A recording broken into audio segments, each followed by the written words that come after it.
राधे राधे। कैसे हैं आप सब? आशा करते हो आप सब बहुत अच्छे होंगे। आज मैं आपके साथ शेयर करने जा रही हूँ जन्माष्टमी स्पेशल प्रसाद की रेसिपी, जो कि रहने वाला है पंजीरी का प्रसाद।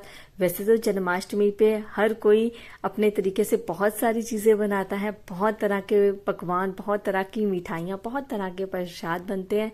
बट मैं जन्माष्टमी में सबसे ज्यादा प्रसाद मतलब इसका भोग लगाती हूँ कान्हा जी का। बस वही पंजीरी की रेसिपी आप लोगों के साथ शेयर करने जा रही हूँ। आप सबसे रिक्वेस्ट है वीडियो पूरी एंड तक जरूर देखना, और जिन जिन लोगों ने चैनल को सब्सक्राइब नहीं किया प्लीज सबसे पहले चैनल को सब्सक्राइब कर लीजिए। आज की रेसिपी के लिए हमें जो ड्राई फ्रूट चाहिए आप अपने मनपसंद के कोई भी ले सकते हैं, बट मैं आपको बता रही हूँ कि मैंने पंजीरी के अंदर क्या क्या डाला है। सबसे पहले मैंने ली है सौगी, जो कि है 220 ग्राम। आप 250 ग्राम भी सौगी का इस्तेमाल कर सकते हैं। आज जो मैं प्रसाद बनाने जा रही हूँ वो बनाने जा रही हूँ 1.5 किलो के। 1.5 किलो आटे से आज जो मैं पंजीरी बनाऊंगी उसके अकॉर्डिंग ही आपको सारी चीज़ों का मैं मेजरमेंट दूंगी। बाकी कम ज़्यादा आप अपने अकॉर्डिंग कर सकते हैं। साथ में मैंने 250 ग्राम इसमें लिए हैं बादाम और 250 ग्राम इसमें लिए हैं काजू। काजू चाहे आप साबुत ले लीजिए चाहे टुकड़े वाले ले लीजिए। मैंने टुकड़े वाले ले लिए बिकॉज जब मैं इसको फ्राई करूंगी ना और पंजीरी के अंदर इसको मैं साबुत ही रखूंगी, इसको मैं ग्राइंड बिल्कुल नहीं करूंगी। और साथ में ही मैंने लिए हैं मगज, 1 चम्मच ली है काली मिर्च। मगज जो लिए हैं वो मैंने लिए हैं 20 से 30 ग्राम आप ले सकते हैं। और ये लिए हैं मखाने। मखाने इसमें डलेंगे 250 ग्राम के करीबन। मार्केट में ना बहुत इजीली मखाने मिल जाते हैं। सो मैंने 200 से 250 ग्राम आराम से मखाने इसके अंदर डल जाते हैं। अब क्या करेंगे, सबसे पहले मैंने बड़ी वाली कढ़ाई ले ली है बिकॉज आज 1.5 किलो बनाने जा रही हूँ और सारी चीजें एक ही कढ़ाई में हो जाए, इसलिए मैंने बड़ी वाली कढ़ाई ली है। और इसमें मैंने डाला है 1 कड़छी बड़ी वाली जो होती है ना उसकी भर के घी की। पंजीरी का प्रसाद है तो घी में ही बनेगा। तो जैसे ही घी गर्म हो जाएगा इसके अंदर हम जो है अपने मखाने डाल देंगे। सो सारे मखानों के एक ही बारी में जो है मैं रोस्ट कर लूंगी, फ्राई कर लूंगी। हल्का सा आप कह सकते हो फ्राई तो नहीं होंगे, ये क्या है थोड़े से रोस्टेड हो जाएंगे। सो ये देखिए हमने ये जितना भी काम करना है ना अभी फ्राई का हाई फ्लेम पे करना है। सो हाई फ्लेम पे क्या है, मैं मखानों को जो है इस तरीके से शैलो फ्राई आप कह सकते हैं या फिर हल्का से इसे रोस्ट कर रही हूँ। आपने तब तक इसे जो है रोस्ट करना है जब तक इसमें क्रंचीनेस नहीं हो जाती, और जब तक मखाने जो है ना थोड़े से जब आप खाएं आपको पता चल जाएगा, इसमें फ्रेगनेंस आ जाएगी, इसमें कलर चेंज हो जाएगा। और बाद में ठंडे होने के बाद ना आप एक मखाना अपने उंगली में लेकर इसे क्रश करके देखिए। जैसे ही मखाना क्रश बिल्कुल टुकड़े टुकड़े हो जाएगा, समझ लेना कि आपके जो मखाने हैं बिल्कुल परफेक्टली शैलो फ्राई या फिर फ्राई हुए हैं। मैंने कम घी का इस्तेमाल किया, आप डीपली फ्राई भी इसे कर सकते हैं। सो ये देखिए जैसे ही इसमें कलर चेंज हो गया और मुझे लग गया कि पता चल गया कि इसमें क्रंचीनेस आ गई है, उस स्टेज पे मैंने जो है मखानों को निकाल लिया है। अब मैंने 1 कड़छी भर के जो है घी लिया था तो मखानों ने सारा घी सोख कर लिया और बढ़िया से अच्छे से रोस्ट हो गए। आप चाहें तो इस तरीके से मखाने रोस्ट करके ना डिब्बे में भी रख सकते हैं। मैं तो हमेशा ऐसे ही करती हूँ, इस तरीके से मखाने पहले रोस्ट कर लेती हूँ, फिर उसके अंदर काली मिर्च, नमक, अगर आप चाहें तो लाल मिर्च, ये सब डाल के ना एक डिब्बे में भर के रख देती हूँ। और जब चाय पीने का मन करे तब इस तरीके से मखाने इवनिंग स्नैक्स में मैं अपने बेटे को दे देती हूँ। अब क्या करेंगे, फिर से मैंने इसमें जो है आधी कड़छी घी की डाली है। और जैसे ही घी गर्म हो जाएगा इसके अंदर 250 ग्राम जो मैंने बादाम लिए थे, साबुत वाले बादाम है, उसको फ्राई करेंगे। आपने कब तक फ्राई करना है, जब तक बादाम में जो है क्रैक्स ना आ जाए। जैसे ही आप बादाम को फ्राई करेंगे ना इसमें एक चटकने की आवाज आएगी, इसमें एक क्रैक्स पड़ जाएंगे बादाम के अंदर, बस वहीं तक की हमने इसे जो है फ्राई कर लेना है। फिर आपको पता चल जाएगा कि बादाम बढ़िया से अच्छे से फ्राई हो गए हैं। इसे निकाल लेंगे एक प्लेट में और उसी घी के अंदर मैंने जो है काजू को डाल दिया है। सो मैंने टोटा वाला काजू लिया है, जिसके जो मतलब कि साबुत नहीं होता, टुकड़े वाला होता है। बिकॉज मैं सारी चीजें जो है ना इस तरीके से ग्राइंड करके बिल्कुल भी नहीं डालूंगी। किस तरीके से डालूंगी वो आप वीडियो में बने रहें, आपको मैं आगे चल के बताती रहूंगी।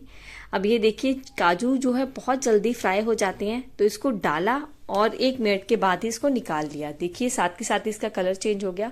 अब काजू को भी मैंने इस तरीके से बादाम के साथ ही प्लेट में निकाल दिया। अब मैंने घी और डाला है, तकरीबन आधा किलो के करीबन मैंने जो है इसमें घी डाल दिया है।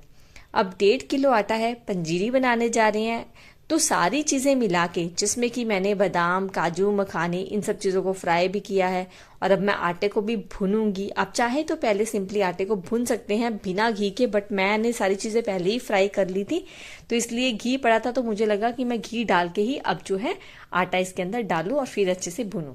सो मैंने सबसे पहले इसके अंदर आधा किलो घी डाला है। आधा किलो घी डाल दिया। अब साथ में ही मैंने 1.5 किलो आटा इसमें डाल दिया। आटा जो है आप छान के डालना और इसे जो है मिक्स करेंगे। अभी सिर्फ आधा किलो घी डालेंगे, फिर मैं आपको बताऊंगी कि टोटल क्वांटिटी इसमें कितनी डली है। इसमें जो क्वांटिटी डली है ना, 1 किलो 15 ग्राम के करीबन जो है क्वांटिटी डली है। 1.5 किलो भी आप इसमें डाल सकते हैं, मतलब 1.5 kg भी इसमें जो है घी डल सकता है। 1 लीटर होता है ना घी का पैकेट का, तो 1.5 पैकेट आराम से इसमें डल जाएगा। देखो इतना तो आपने डालना ही डालना है, तभी जो है पंजीरी टेस्टी बनेगी। अगर आप चाहें तो इसमें कम भी डाल सकते हैं, वो आपकी पर्सनल चॉइस है, बट इतना इसमें जाएगा ही जाएगा। सर्दी है इसलिए घी की क्वांटिटी भी मैंने जो है कम कर दी है। अगर यही पंजीरी सर्दी के दिनों में बनती तो क्वांटिटी जो है इसकी ज्यादा हो जाती, 2 किलो के करीबन जो है इसमें घी डलता ही डलता। अब क्या है, बिल्कुल लो फ्लेम पे, लो टू मीडियम आप कह सकते हो, मीडियम में भी बहुत रेयर करना है अगर आप बिल्कुल पास में खड़े हैं तो। और फिर इसे मिक्स कर देना है। मिक्स करने के बाद 2 से 3 मिनट के लिए इसे अच्छे से रोस्ट होने देना है। अब मैंने इसमें घी और डाल दिया है, तकरीबन आप कह सकते हैं 1.5 कटोरी मैंने घी इसमें डाल दिया है। थोड़ा थोड़ा करके मैं घी इसलिए डाल रही हूँ ताकि जब मैं आटे को भूनूं तो वो अच्छे से भुना जाए, मैं अच्छे से उसे मिक्स कर पाऊं। बिकॉज अगर हम घी ज्यादा डाल के उसमें आटा डालते हैं ना, फिर उसको मिक्सिंग के टाइम पे बहुत ज्यादा दिक्कत होती है। तो घी की क्वांटिटी थोड़ी थोड़ी करके डालेंगे, हाँ, बट टोटल जो घी डलेगा वो 1.5 डिब्बा आप कह सकते हो, 1.5 किलो इसमें घी जो है आराम से डल जाता है। बाकी आप समझ सकते हो, जिस डिब्बे में भी, मैं तो मार्केट का भी यूज कर रही हूँ बिकॉज मेरे पास अभी 1.5 किलो नहीं था घर पे। आप चाहे तो घर का यूज कर रहे हैं तो आप अंदाजे से भी डाल सकते हैं। अब ये देखिए, अब मैं इसे मिक्स कर रही हूँ। अभी भी मुझे जो है घी कम लग रहा है, बट पहले मैं इसे अच्छे से मिक्स कर लूंगी। 1 से 2 मिनट के लिए इसे जो है लो टू मीडियम फ्लेम पे भूनूंगी, फिर मैं इसमें जो है घी डालूंगी। इस तरीके से मैंने 3 से 4 बारी जो है घी को डालती गई और आटे को जो है भूनती गई। पहले तो आपको लगेगा कि ये बहुत ज्यादा सूखा सूखा है, बट जैसे ही आटा भुनेगा ना घी के अंदर, अपने आप ही वो घी छोड़ता जाएगा। बस जैसे ही वो घी छोड़ेगा फिर आपको पता चलेगा कि आपने इसकी मेजरमेंट बिल्कुल परफेक्ट डाली है। बिकॉज गर्मी में बहुत ज्यादा घी भी नहीं डालना है हमें। अब क्या है ना, कच्ची पे इस तरीके से आटा सारा लगा हुआ था, मुझे लगा ये भी आटा सारा अच्छे से भुन जाए, तो मैंने क्या किया, एक चाकू ले लिया और इस तरीके से सारे आटे को जो है निकाल दिया, ताकि आटा भी इसी के साथ ही भुन जाए। वरना पता क्या होगा, जो झरनी के पास या फिर इस पे लगा रह जाएगा ना, वो कच्चा रह जाएगा। इसलिए इसको स्पून से, चाकू की सहायता से इसको निकालते जाएं और आटे के साथ इसे भूनते जाएं। अब फिर से इसे मिक्स किया है। अब फ्लेम देखिए, बिल्कुल लो पे ही मैंने जो है पंजीरी बनाई है। अब बताऊं, 1.5 किलो पंजीरी बनाने के लिए मुझे जो है 1.5 घंटा, 1.5 से 2 घंटे के बीच में जो टाइम होता है ना, बस उतना टाइम मुझे आराम से लग गया। देखिए, पेशेंस चाहिए पंजीरी बनाने के लिए, तो आराम आराम से पेशेंस से जो है आप पंजीरी बनाइए। टेस्टी भी बनती है, भगवान का प्रसाद है, पेशेंस तो रखना ही पड़ेगा। और साथ में देखिए, मैंने बादाम को जो है ना, एक बादाम को 2 से 3 टुकड़ों में कट कर लिया है, और साथ में मगज वगैरह, काली मिर्च, ये सारी चीजें मैं आपको दिखा रही थी। ये सारी चीजें मैंने जो है प्लेट में डाल के रख ली हैं।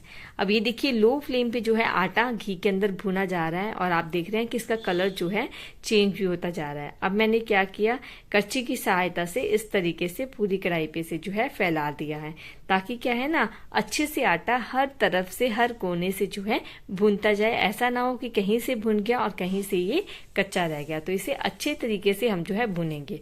अब ये देखिए, जैसे ही आप थोड़ी देर बाद देखेंगे, इसमें से देखिए घी रिलीज हो गया है ना। घी आपको लग रहा है ना, अब सूखा सूखा नहीं लग रहा। अब मैंने क्या किया है, जितनी भी चीजें फ्राई की थी वो डाल दी। सबसे पहले मैंने इसमें डाला है काजू बादाम।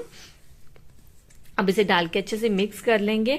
अभी फ्लेम लो पे ही है, बस अब 1 मिनट के बाद जो है मैं फ्लेम को ऑफ कर दूंगी, बिकॉज हमारा आटा बिल्कुल परफेक्टली भुन चुका है। अब मैंने इसके अंदर मखाने भी डाल दिए जो कि हमने शैलो फ्राई किए थे। मखाने डाल के इसे अच्छे से मिक्स करेंगे। जैसे ही आप मखाने इसमें डालेंगे ना, आपको लगेगा कि आटे की क्वांटिटी कम है और ड्राई फ्रूट्स की ज्यादा है। नहीं, आप अच्छे से इसे मिक्स कीजिए, उसके बाद आपको क्वांटिटी बिल्कुल परफेक्ट लगेगी आटे की। आप चाहें तो अगर आपके बच्चे मखाने नहीं खाते हैं या फिर बादाम नहीं खाते हैं या फिर आपको क्रश करके पसंद है, तो आप फ्राई होने के बाद जैसे ही वो ठंडे हो जाए ड्राई फ्रूट्स, मखाने, बादाम, काजू, आप इसे क्या है ग्राइंड भी कर सकते हैं। पर जब भी जन्माष्टमी पे मैं पंजीरी बनाती हूँ, मैं इसी तरीके से साबुत चीजों का ही इस्तेमाल करती हूँ। जैसे कि बादाम मैंने साबुत फ्राई किए थे, बट एक बादाम को मैंने 2 से 3 टुकड़ों में कट कर लिया। अब उसके बाद मैंने क्या किया, कच्ची की सहायता से इस तरीके से इसे जो है मैश कर दिया, ताकि मखाने थोड़े बहुत मतलब हल्के से क्रश हो जाएं, बहुत ज्यादा इसको क्रश नहीं करना। और इससे क्या है, अच्छे से ये एक दूसरे के बीच में मिक्स भी हो जाएंगे। अब फ्लेम को मैंने ऑफ कर दिया। इसके अंदर मैंने मगज डाली है, सौगी डाली है, काली मिर्च डाली है, पिंच ऑफ आप इसमें क्या है चाहे तो अजवाइन भी डाल सकते हैं, वो आपकी पर्सनल चॉइस है। नहीं डालना चाहते तो आप स्किप कर दीजिए। अब ये सारी चीजें डालने के बाद जो है हम इसे मिक्स करेंगे। अब आप सोच रहे होंगे कि मैंने जो है सौगी पहले क्यों नहीं डाली या फिर मगज पहले क्यों नहीं डाले। वो इसलिए नहीं डाले, अगर मैं सौगी पहले डाल देती ना, तो सौगी क्या है ना बहुत जल्दी फूल जाती है और वो कड़क हो जाती है, चुई जैसी हो जाती है। तो मैं नहीं चाहती थी कि पंजीरी जब हम खाएं, जब कान्हा जी प्रसाद पंजीरी का खाएं या फिर हम बाद में उसे खाएं, तो वो चुई हो। तो अगर आप चाहते हैं कि आपकी सौगी वैसी ही रहे, सॉफ्ट रहे, और जब आप पंजीरी खाएं तो आपके मुंह में जाए तो बहुत बढ़िया अच्छे से चुई आप उसे कर पाओ, तो प्लीज इसी स्टेज पे ही आपको जो है सौगी डालनी है। और मगज भी मैंने इसलिए इसी स्टेज पे डाले हैं, बिकॉज पहले मगज डालने से क्या है ना, फिर वो बहुत फड़फड़ाते हैं, बाहर उछल के आते हैं। तो इस स्टेज पे आप मगज और सौगी ही डालना। उसके बाद क्या करेंगे, इसे अच्छे से मिक्स कर लेंगे। सो ये देखिए मखानों को इस तरीके से मैंने हल्का हल्का कड़छी की सहायता से फेल लिया है। अब देखिए अब क्या करेंगे, फ्लेम तो ऑफ है ही। अब मैं इसमें डाल रही हूँ खंड बूरा। इसमें जो है खंड बूरा ही जाता है। अगर आप खंड बूरा नहीं डालना चाहते, आप इसमें क्या है चीनी भी डाल सकते हैं। आप चाहें तो साबुत चीनी का इस्तेमाल कीजिए, नहीं तो चीनी का पाउडर बना के भी डाल दीजिए। बट पंजीरी के अंदर हमेशा जो है मैं खंड बूरे का ही इस्तेमाल करती हूँ। अब आप सोच रहे होंगे कि खंड बूरा इसके अंदर कितना डला है, तो 750 ग्राम खंड बूरा इसके अंदर डल चुका है। 700 से 750 ग्राम की मिठाई, मतलब इसमें मीठा जो है बिल्कुल परफेक्ट लगता है। अगर आप ज्यादा मीठा खाना पसंद करते हैं तो आप क्या है 1 किलो भी, मतलब एक पूरा पैकेट भी इसमें जो है खंड बूरे का डाल सकते हैं। बट मुझे मीठा थोड़ा सा लाइट पसंद है, बिल्कुल हल्का सा, ऐसे भी नहीं है कि मुझे फीका पसंद है, हल्का सा लाइट पसंद है। इसलिए मैंने जो है इसमें 750 ग्राम जो है इसमें खंड बूरा डाला है, जिससे बिल्कुल परफेक्ट इसमें मिठास थी। थोड़ा थोड़ा करके मैं खंड बूरा डालती गई। उसके बाद मैंने कान्हा जी को प्रसाद लगाया, और ये देखिए हमारी जन्माष्टमी स्पेशल पंजीरी का प्रसाद बनके हो गया है रेडी। जब भी आप कान्हा जी को भोग लगाएं, इसके ऊपर तुलसी के पत्ते रखें। और ये प्रसाद तो मेरे ख्याल से हर कोई जन्माष्टमी में बनाता होगा। मुझे कमेंट करके जरूर बताना किस किसने मेरे तरीके से पंजीरी की रेसिपी ट्राई की, और आपको जन्माष्टमी स्पेशल पंजीरी की रेसिपी कैसी लगी, और किस किसने मेरे तरीके से बनाई और कान्हा जी को भोग लगाया। एक बार ट्राई जरूर करना। आप किस तरीके से पंजीरी का प्रसाद बनाते हैं, वो भी रेसिपी मेरे साथ जो है आप लोग शेयर कर सकते हैं। और जब आप इसमें खंड बूरा डालोगे ना, हिलाने में थोड़ी सी दिक्कत होगी, बिकॉज उसमें मिठास है। तभी मैंने कहा है कि कभी भी आपको मीठी चीज डालनी हो ना, हमेशा फ्लेम ऑफ करके डालनी चाहिए। अगर आप गरम गरम में डाल दोगे तो उसमें क्या है ना, मेल्टिंग वाला प्रोसेस स्टार्ट हो जाएगा, तो वो चाशनी बनने लग जाएगी। चाशनी ना बने इसलिए मैंने फ्लेम ऑफ करके ही इसमें जो है खंड बूरा डाला है। आप चीनी के पाउडर का इस्तेमाल कर सकते हैं, आप चाहे तो साबुत चीनी भी डाल सकते हैं, वो आपकी पर्सनल चॉइस है। और ये देखिए पंजीरी तो हो गई है रेडी, बस ये ठंडी हो जाए। कान्हा जी को लगाते हैं भोग। और जब भी आप कान्हा जी को भोग लगाएं तो जैसे कि मैंने आपको पहले भी कहा, इसमें तुलसी का पत्ता जरूर रखें। Radhe Radhe, thank you so much.